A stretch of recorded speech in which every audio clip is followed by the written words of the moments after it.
اللہ الرحمن الرحیم۔ السلام علیکم ورحمۃ اللہ وبرکاتہ۔ میں محمد اسامہ سرسری آپ کی خدمت میں آج صرف نحو آسان کورس کا 16واں سبق لے کر حاضر ہوں۔ آج کے سبق میں ہم انشاءاللہ اس میں اشارہ اور ضمیر کے درمیان فرق معلوم کریں گے کہ وہ کیا ہے۔ بظاہر دیکھا جائے تو ہادہ اور ذالکا کا ترجمہ ہوتا ہے یہ اور وہ، اسی طرح ہوا کا ترجمہ بھی ہے وہ، ہیا کا ترجمہ ہے وہ، جیسے ہادی کا ترجمہ ہے وہ اور یہ مؤنث کے لیے ہے، اسی طرح ہیا کا ترجمہ بھی ہے وہ اور یہ بھی مؤنث کے لیے ہے۔ جس طرح ہا اولائی جمع کے لیے ہے، اسی طرح اولائی کا جمع کے لیے ہے۔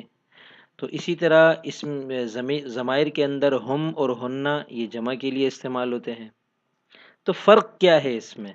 اس میں اشارہ اور ضمیر کیسے ہم ان میں فرق کریں اور کیسے پہچانیں، اور اس فرق کرنے سے ہمیں فائدہ کیا ہوگا؟ تو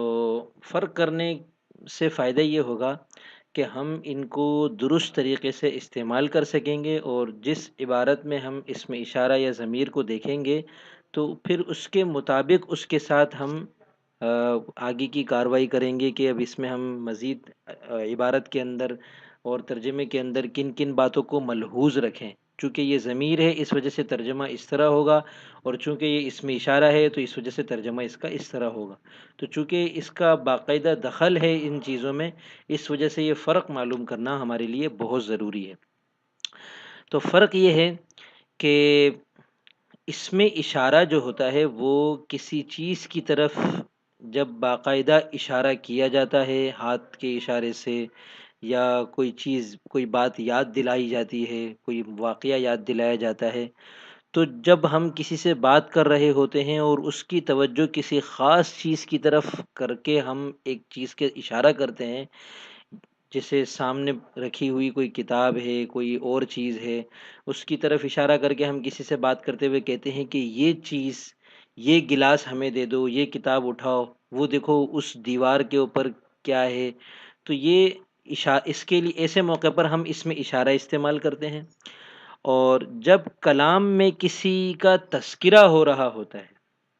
تو اس کا نام بار بار لینے کی زحمت سے بچنے کے لیے پہلی مرتبہ میں اس کا نام لے کر باقی ہر مرتبہ اس کے نام کے بجائے ضمیر کو استعمال کیا جاتا ہے، تو وہاں ضمیر لائی جاتی ہے، اور جب کسی خاص چیز کی طرف باقاعدہ اشارہ کیا جاتا ہے تو وہاں اس میں اشارہ لایا جاتا ہے۔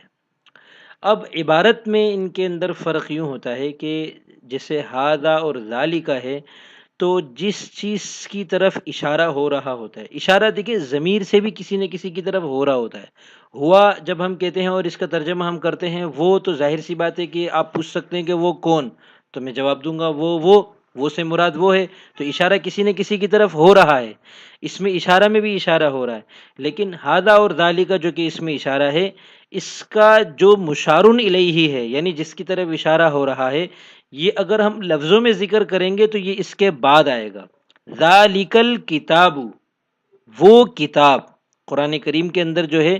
ذالکہ کے بعد الکتاب آ رہا ہے، جس کی طرف اشارہ اس میں اشارہ سے ہوتا ہے وہ اس میں اشارہ کے بعد اس کا لفظ آتا ہے یا پھر نہیں آتا لفظ، صرف قبل ذالکہ کہہ دیا اس سے پہلے۔ تو اب جس واقعے کا تذکرہ ہو رہا ہے، جس بات کا تذکرہ ہو رہا ہے، اس سے پہلے مراد ہوتا ہے، تو یا تو ہم اس کا مشار الیہ ذکر ہی نہیں کریں گے لفظوں میں، یا اگر کریں گے تو اس میں اشارہ کے بعد کریں گے۔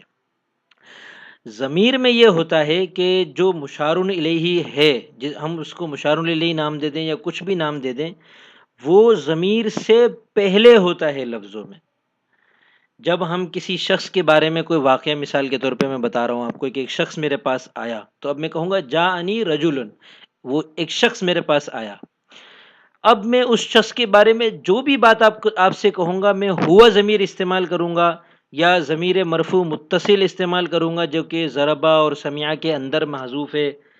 یا کوئی اور ضمیر منصوب استعمال کروں گا کہ میں نے اس سے یہ کہا، تو میں کہوں گا قلت لہو۔ اب یہ لہو ہو ضمیر جو ہے وہ رجل کی طرف ہے۔ تو جو ضمیر ہے اس کا مشار الیہ ضمیر سے پہلے آتا ہے، اور جو اس میں اشارہ ہے اس کا مشار الیہ اس میں اشارہ کے بعد آتا ہے۔ اب ضمیر اس میں اشارہ کا جو مشار الیہ ہے وہ تو فوراً بعد آتا ہے، ذالک الکتاب، اور جو ضمیر کا جو مشار الیہ ہے وہ ضمیر سے کتنا پہلے آتا ہے اس کی کوئی حد نہیں ہے، بہت پہلے بھی آ سکتا ہے اور تھوڑا پہلے بھی آ سکتا ہے۔ اسے اصطلاح میں ضمیر کا مرجع کہتے ہیں، مرجع، رجوع ہونے کی جگہ، رجوع کا مطلب ہوتا ہے لوٹنا، یہ ضمیر گویا کسی چیز کی طرف لوٹ رہی ہے، تو ہم جو اس کو اصطلاحی زبان میں کہتے ہیں کہ آپ جو یہ ہوا ضمیر استعمال کر رہے ہیں یا ہی ضمیر استعمال کر رہے ہیں، یہ کس کی طرف لوٹ رہی ہے، اس کا مرجع کیا ہے، اس سے اس کا مشار الیہ مراد ہوتا ہے۔ تو وہ ہم جب اس کو متعین کرتے ہیں تو ترجمہ کرنا آسان ہو جاتا ہے، اور ضمائر کے مرجعوں کا تعین کیے بغیر کسی عربی عبارت کا ترجمہ کرنا تقریباً ناممکن ہوتا ہے۔ اس وجہ سے اس میں اشارہ اور ضمیر میں یہ فرق باقاعدہ سمجھ لینا ضروری ہے کہ ان دونوں میں فرق کیا ہے، پوری تفصیل اور وضاحت کے ساتھ بتا دیا۔ اور ضمیر کے اعتبار سے یہ بات بہت زیادہ دھیان میں رکھنے کی ضرورت ہے کہ اس کا ایک نہ ایک مرجع ہوتا ہے،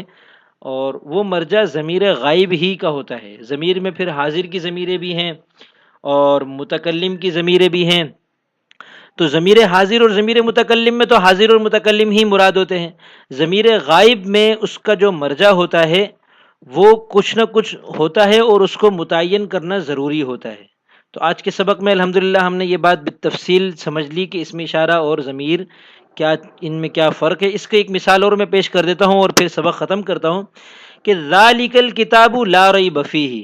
ذالک الکتاب لا ریب فیہ، اس میں اسم اشارہ بھی ہے اور ضمیر بھی ہے۔ الکتابو سے پہلے ذالک اسم اشارہ ہے، تو یہ دونوں اسم اشارہ اور مشار الیہ مل کر ان کا ترجمہ ہوا یہ کتاب یا وہ کتاب۔ ویسے تو اسم اشارہ بعید ہے تو اس کا ترجمہ ہونا چاہیے وہ کتاب، لیکن یہ ہم انشاءاللہ آگے چل کے اس کو مزید وضاحت کے ساتھ بیان کریں گے، اور میں نے بعض سوالوں کے جواب میں بھی بتایا کہ اسم اشارہ جو بعید کے لیے ہے وہ کبھی اہمیت کے لیے بھی آتا ہے اور دوسرے مقاصد کے لیے بھی آتا ہے۔ بہرحال اس کا ترجمہ فی الحال آپ کریں وہ کتاب، کیونکہ ہم نے اس کو اسم اشارہ بعید پڑھا ہے۔ ذالک الکتاب وہ کتاب، اب اس کتاب کے بارے میں کچھ آگے جملہ کہنا ہے، تو ہم نے کہا لا ریب فیہ، اس میں کوئی شک نہیں ہے۔ اب یہ جو فی ہی ہے، فی کا ترجمہ ہے میں، اور ہی جو ضمیر ہے یہ غائب کی ضمیر ہے، واحد مذکر غائب کی، اور یہ لوٹ رہی ہے کتاب کی طرف، اس کا مرجع الکتابو ہے، تو یہ ضمیر الکتابوں کی طرف لوٹ رہی ہے۔ اب دیکھیں الکتاب اسم اشارہ کا مشار الیہ بھی ہے اور ضمیر کا مشار الیہ بھی ہے۔ ضمیر کے مشار الیہ کو ہم اصطلاحی زبان میں مرجع کہتے ہیں، تو اب یہ اسم اشارہ کے فوراً بعد آ رہے ہیں الکتاب، اور ضمیر سے تھوڑا پہلے آ رہا ہے، ضمیر اور اس کے درمیان لا، ریبہ اور فی، یہ تین الفاظ آ رہے ہیں، اس سے زیادہ بھی آ سکتے ہیں۔ تو امید ہے کہ یہ بات پورے طریقے سے سمجھ میں آ گئی ہوگی، یہ سمجھ لینا بہت ضروری ہے کیونکہ آگے کے جو اسباق ہم پڑھیں گے بالخصوص اسم موصول، اس کے اندر ضمیر اور اس کے مرجع کو سمجھ لینا بہت زیادہ ضروری ہے۔ اس سبق کو سمجھے بغیر اگلا سبق سمجھنا آپ کے لیے تقریباً ناممکن ہے۔ اور اب کام میں یہی کہوں گا کہ آپ مثالیں بنا کر دکھائیے، اور اس میں اسم اشارہ اور مشار الیہ کی مثالیں تو آپ نے بہت ساری بتا دی، قرآن کریم میں سے کچھ آیات کی ایسی نشاندہی کر کے بتائیے کہ اس میں ضمیر کا مرجع آپ کو سمجھ میں آ رہا ہو، ترجمہ قرآن سے دیکھ کر آپ اندازہ لگائیں کہ یہ ضمیر ہے اور اس کے ترجمے کے اندر فلانی چیز کا ذکر ہے، تو وہ چیز کتنا پہلے ذکر کی گئی ہے، تو وہ مجھے لا کر دکھائیے، پھر انشاءاللہ اس کو دیکھ کر ہم ایک دوسرے سے کو سکھا سکیں گے کہ ضمیر اور مشار اس کا مرجع آپ نے درست بتایا ہے یا نہیں بتایا۔ والسلام۔